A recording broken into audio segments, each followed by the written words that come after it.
নমস্কার বন্ধুরা, রাধাপোষ চ্যানেলে আপনাদের স্বাগত জানাই। আজকে আমরা একটা খুবই সুন্দর শিক্ষণীয় গল্প শুনতে চলেছি।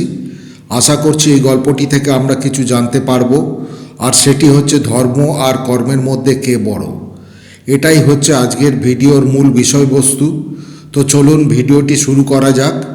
তবে মূল পর্বে যাওয়ার আগে সকলের কাছে অনুরোধ, ভিডিওটি অবশ্যই পুরোটাই দেখবেন এবং দেখার পর যদি ভালো লাগে তাহলে অবশ্যই একটি লাইক করবেন এবং কমেন্ট করবেন। আসুন এবার মূল পর্বে প্রবেশ করা যাক। একদিন ধর্ম ও কর্মের মধ্যে বিবাদ হয়। ধর্ম বলে আমি বড় আর কর্ম বলে আমি বড়। তাদের মধ্যে বিবাদ এতটাই বেড়ে যায় যে তারা ন্যায় বিচার পেতে দেবরাজ ইন্দ্রের কাছে এসে পৌঁছায়। তাদের দুজনকে দরবারে দেখে দেবরাজ ইন্দ্র বলেন, হে ধর্ম, হে কর্ম, কি উদ্দেশ্যে আমার এই দরবারে এসেছেন? শীঘ্রই বলুন। তখন ধর্ম এবং কর্ম দুজনেই বলে, হে দেবরাজ ইন্দ্র, আমাদের দুজনের মধ্যেই বিবাদ হয়ে গেছে। এবার আপনি বিচার করুন, ধর্ম এবং কর্মের মধ্যে সবথেকে বড় কে? এমন প্রশ্ন শুনে দেবরাজ ইন্দ্র খুবই চিন্তায় পড়ে গেলেন। তিনি ভাবতে লাগলেন এদের দুজনের মধ্যে কে সবথেকে বড়। তিনি কিছুই বুঝে উঠতে পারছিলেন না। তখন দেবগুরু বৃহস্পতি বলেন, হে দেবরাজ ইন্দ্র, এর সঠিক উত্তর শুধুমাত্র দেবরাজ বিক্রমাদিত্যই দিতে পারবেন, যিনি এখন এই পৃথিবী লোকেই রয়েছেন। আমাদের সকলের উচিত তার কাছে যাওয়া। দেবগুরু বৃহস্পতির কথা শুনে দেবরাজ ইন্দ্র ধর্ম এবং কর্ম বিক্রমাদিত্যের কাছে চলে আসেন। রাজা বিক্রমাদিত্য ছিলেন খুবই ন্যায়পরায়ণ এবং ধর্মপরায়ণ। তিনি যখন সকলকেই তার দরবারে দেখলেন তখন তিনি সকলকেই প্রণাম করলেন এবং বললেন, হে দেবগণ, কি কারণে আমার দরবারে আপনাদের আগমন? আমি আপনাদের কি সেবা করতে পারি? দেবরাজ ইন্দ্র তখন বললেন, হে রাজা, আমি একটি সমস্যার মধ্যে আছি। আপনি বলুন, ধর্ম এবং কর্মের মধ্যে কে সবথেকে বড়? রাজা বিক্রমাদিত্য বললেন, হে দেবগণ, এর উত্তর পেতে আপনাদের আমার সঙ্গে বনে যেতে হবে, তবেই আপনারা এর উত্তর পাবেন। তারপর তারা সকলেই সেই বনে পৌঁছালেন। বনে পৌঁছানোর পর রাজা বিক্রমাদিত্য ধর্মকে জিজ্ঞাসা করলেন, হে ধর্ম, তুমি বলো, তুমি কিভাবে বড়? ধর্ম বলে, হে রাজা, আমি যদি ঘুমিয়ে পড়ি তাহলে এই সংসারে অন্যায় অত্যাচার বেড়ে যাবে, তাই আমি বড়। রাজা বিক্রমাদিত্য কর্মকে জিজ্ঞাসা করেন, হে কর্ম, তুমি বলো যে তুমি কিভাবে বড়? তখন কর্ম বলে, হে রাজা, যদি আমি ঘুমিয়ে পড়ি তাহলে এই সংসার কোনোভাবেই চলতে পারবে না, তাই আমি সবথেকে বড়। রাজা বিক্রমাদিত্য মনে মনে কিছু ভাবছিলেন। তখনই তিনি জঙ্গলের মধ্যে দিয়ে একটি ব্যক্তিকে হেঁটে যেতে দেখলেন। তখন রাজা বিক্রমাদিত্য কর্মকে বলেন, তুমি ওই ব্যক্তিকে জিজ্ঞাসা করো যে সে কোথায় যাচ্ছে। তাকে তুমি পথে কর্ম করাও এবং তুমি তোমার চমৎকারিত্ব দেখাও।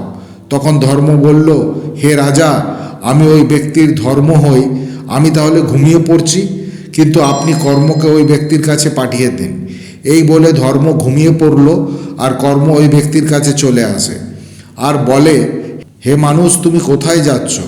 তখন ব্যক্তিটি বলে, আমি আমার গুরুদেবের দর্শন করতে যাচ্ছি। তখন কর্ম বলে, হে মানব, আমি আপনার কর্ম হই, চলো আমিও তোমার সঙ্গে যাব, আর তুমি তোমার গুরুদেবের কাছে ভালো একটা বরদান চেয়ে নেবে। ওই ব্যক্তিটি খুবই খুশি হয়ে গেল আর গুরুদেবের দর্শন পাওয়ার জন্য ব্যাকুল হয়ে পড়ল। ধর্ম ঘুমিয়ে পড়ায় ওই ব্যক্তির মধ্যে জ্ঞান ধীরে ধীরে কমতে থাকলো। ওই ব্যক্তি যখন গুরুদেবের আশ্রমে চলে আসে তখন তিনি দেখলেন গুরুদেব ঘোর তপস্যায় মগ্ন হয়ে আছেন। ওই ব্যক্তি গুরুদেবকে জাগানোর অনেক চেষ্টা করেন, কিন্তু গুরুদেবের ধ্যান কোনো মতেই ভাঙছিল না, কারণ গুরুদেবের সাথে শুধুমাত্র কর্মই ছিল আর ধর্ম ঘুমিয়েছিল। অনেক সময় পার হওয়ার পর যখন গুরুদেবের তপস্যা ভাঙছিল না তখন ওই ব্যক্তিটি লাঠি দিয়ে গুরুদেবকে মারতে শুরু করে। ওই ব্যক্তিটি তার কর্ম করতে শুরু করে, কারণ ধর্ম ঘুমিয়ে পড়েছিল, যার ফলে কর্ম তার অত্যাচার অহিংসায় পরিণত হয়। ধর্ম যদি না থাকে কর্ম তো হবে, কিন্তু সেটা খারাপ কর্ম হবে। এরপর গুরুদেবের তপস্যা ভাঙলে তিনি দেখতে পান তার শিষ্য তাকে আঘাত করছে। এই দৃশ্য দেখে গুরুদেব খুবই রেগে যান এবং তার প্রিয় শিষ্যকে অভিশাপ দিয়ে দেন, এবং বলেন, তোর এই পশুর মতো আচরণ হওয়ায় তুই এখন গাধা হয়ে যা। তখন ওই ব্যক্তিটি গাধা হয়ে যায়। এরপর রাজা বিক্রমাদিত্য ধর্মকে জাগালেন এবং বললেন, তুমি যাও, তোমার চমৎকার দেখাও। ধর্ম তখনই ওই গুরুদেবের কাছে চলে আসে, যার ফলে গুরুদেবের ধর্মের জ্ঞান হলো। তখন গুরুদেব বুঝতে পারলেন যে তার দ্বারা অনেক বড় ভুল হয়ে গেছে।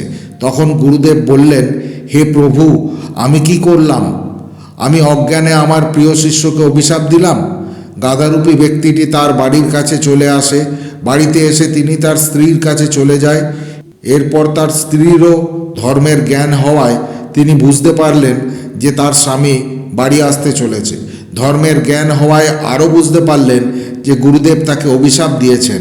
কিছুক্ষণ পর ওই গাধারূপী ব্যক্তি তার বাড়িতে ফিরে আসে। এরপর ওই গাধারূপী ব্যক্তি ও তার স্ত্রী গুরুদেবের কাছে আবার যান। এসে বলে, হে গুরুদেব, আমাকে ক্ষমা করে দিন, আপনি আপনার অভিশাপ ফিরিয়ে নিন।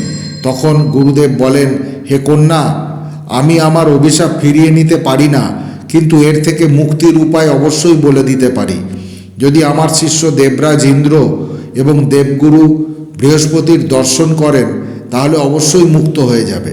তখন সেই কন্যা বলে, হে গুরুদেব, আমরা এখন দেবরাজ ইন্দ্র আর দেবগুরু বৃহস্পতির দর্শন কোথায় পাব? তখন গুরুদেব তার তপবল দিয়ে দেখলেন এবং বললেন, হে কন্যা, তুমি এক্ষুনি রাজা বিক্রমাদিত্য কাছে যাও, তারা এখানেই আছেন। তখন ধর্মের প্রভাবে ওই কন্যা এবং গাধারূপী ব্যক্তিটি রাজা বিক্রমাদিত্যের কাছে চলে আসেন। আর তখনই সে দেবরাজ ইন্দ্র এবং দেবগুরু বৃহস্পতির দর্শন করেন। তখনই সেই ব্যক্তিটি গাধারূপ থেকে মুক্তি পায়। এরপর রাজা বিক্রমাদিত্য বলেন, হে কর্ম, তুমি বড় নও। তুমি বড় তখনই হবে যখন তোমার সঙ্গে ধর্ম ন্যায়সঙ্গত ও নীতিসঙ্গত হবে। এদের ছাড়া তুমি কখনোই বড় হতে পারবে না। অর্থাৎ ধর্মমিশ্রিত কর্মই বড়। যদি তুমি অন্যায়, অধর্ম, অত্যাচারের সঙ্গে থাকো তাহলে তুমি ছোটই থাকবে। তাই হে কর্ম, তুমি কখনোই বড় হতে পারো না। যখন ধর্ম তোমার সঙ্গে থাকবে তখনই তুমি বড় হবে। এর উত্তর পেয়ে ধর্ম এবং কর্ম দুজনেই খুব খুশি হয়ে যান। সুধী শ্রোতাবৃন্দ, আজকের এই ভিডিওটি এই পর্যন্তই। এই ভিডিওটি দেখে যদি আপনাদের ভালো লাগে তাহলে অবশ্যই একটি লাইক করবেন, কমেন্টে লিখুন জয় শ্রীকৃষ্ণ, রাধে রাধে। ভালো থাকুন, সুস্থ থাকুন, নমস্কার।